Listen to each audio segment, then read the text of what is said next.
Examiner को शायद profit and loss के इस क्वेश्चन में अपनी वाइफ दिखती होगी, वरना प्रॉफिट एंड लॉस का ये क्वेश्चन हर एक एग्जाम में हर साल नहीं पूछा जाता।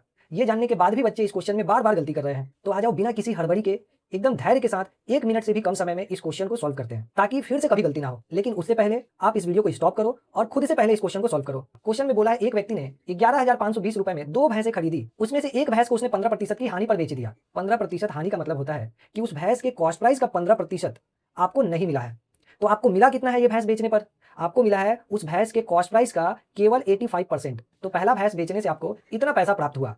इसका मतलब ये है पहले वाले भैंस का विक्रय मूल्य। आगे क्वेश्चन में बोला है दूसरी भैंस को 19% के लाभ पर बेच दिया। 19% लाभ का मतलब है कि दूसरा वाला भैंस जब आप बेच रहे हो तो उस भैंस को जितने में आप खरीदे थे, यानी कि उस भैंस का 100% कॉस्ट प्राइस जो था उतना तो आपको मिला ही, और उस भैंस के कॉस्ट प्राइस का 19% और आपको मिल चुका है, यानी उस भैंस के कॉस्ट प्राइस का 119%। दूसरे भैंस का क्रय मूल्य तो अलग होगा, इसलिए इसका क्रय मूल्य CP 2 रुपीस मान लेते हैं और पहले वाले का CP 1 रुपीस। तो ये है दूसरे वाले भैंस का टोटल क्रय मूल्य। इसी क्रय मूल्य का 119% आपको मिला है जब आप दूसरे वाले भैंस को बेच रहे हो।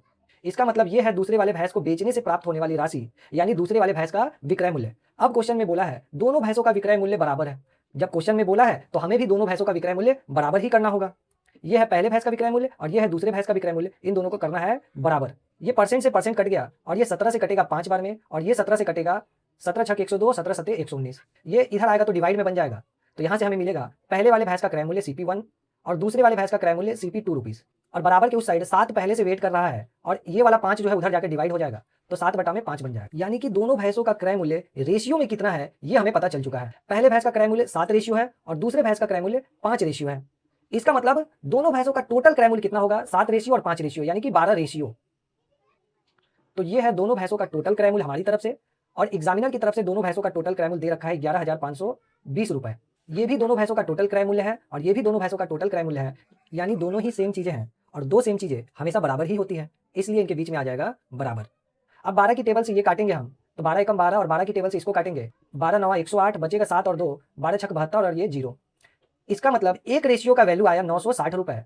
हमसे पूछा है पहली भैंस का क्रय मूल्य ज्ञात करो। तो भाई पहली भैंस का क्रय मूल्य का वैल्यू रेशियो में कितना है? 7 रेशियो है। एक रेशियो का वैल्यू हमें पता चल चुका है 960। अगर 7 रेशियो का वैल्यू हम पता कर ले तो हमें पहली भैंस का क्रय मूल्य पता चल जाएगा। तो 7 रेशियो का वैल्यू जानने के लिए हमें दोनों तरफ 7 से मल्टीप्लाई करना होगा, और जब दोनों तरफ 7 से मल्टीप्लाई करेंगे तो एक में 7 से मल्टीप्लाई होकर ये बन जाएगा 7 रेशियो, और ये मल्टीप्लाई होकर के आ जाएगा हमारा 7 रेशियो का वैल्यू। अब 7 का गुना 900 से करेंगे तो 6300 आ जाएगा, और 7 का गुना 60 के साथ करेंगे तो 420 आ जाएगा। 6300 और 420 6720, यानी हमारा आंसर जो होगा वो ऑप्शन नंबर C हो जाएगा। तो उम्मीद है आपको क्वेश्चन पूरा अच्छे से समझ में आया होगा। तो चलो मिलते हैं अब अगली वीडियो में, तब तक के लिए अपना ध्यान रखो और ऐसे ही धैर्य के साथ चीजें सीखने की कोशिश करो। एक दिन तुम्हारा सिलेक्शन जरूर होगा।